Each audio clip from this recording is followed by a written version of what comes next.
প্রবল গণবিক্ষোভের মুখে পালিয়ে যাওয়া সাবেক প্রধানমন্ত্রী শেখ হাসিনা আবারও দেশে ফিরবেন বলে জানিয়েছেন তার ছেলে সজীব ওয়াজেদ জয়। বৃহস্পতিবার ভারতীয় বার্তা সংস্থা পিটিআইকে দেয়া সাক্ষাৎকারে তিনি এ মন্তব্য করেন। তিনি বলেন, বাংলাদেশে যখন আবার গণতন্ত্র পুনঃপ্রতিষ্ঠিত হবে তখনই শেখ হাসিনা ফিরে আসবেন। ভারতীয় সংবাদ মাধ্যম হিন্দুস্তান টাইমসের এক প্রতিবেদন থেকে এ তথ্য জানা যায়। এর আগে জয় বিভিন্ন আন্তর্জাতিক সংবাদ মাধ্যমকে জানিয়েছিলেন শেখ হাসিনা আর কখনোই দেশে ফিরবেন না, তিনি রাজনীতি থেকে অবসর নিয়েছেন।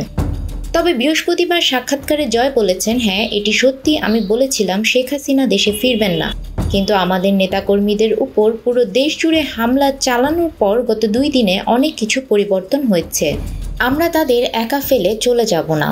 তবে শেখ হাসিনা বাংলাদেশে আবার রাজনীতিতে সক্রিয় হবেন কিনা সে সম্পর্কে কিছু বলেননি তিনি। শেখ হাসিনাকে আশ্রয় দেয় ভারত সরকার ও প্রধানমন্ত্রী নরেন্দ্র মোদীকে ধন্যবাদ জানিয়েছেন জয়। তিনি বলেছেন, আওয়ামী লীগ ভারতের সবসময়ের বন্ধু। বাংলাদেশে গণতন্ত্র ফেরাতে ও আওয়ামী লীগ নেতাকর্মীদের সুরক্ষা নিশ্চিতে ভারত সরকারকে আন্তর্জাতিক সমর্থন এবং চাপ দেওয়ার আহ্বান জানিয়েছেন তিনি।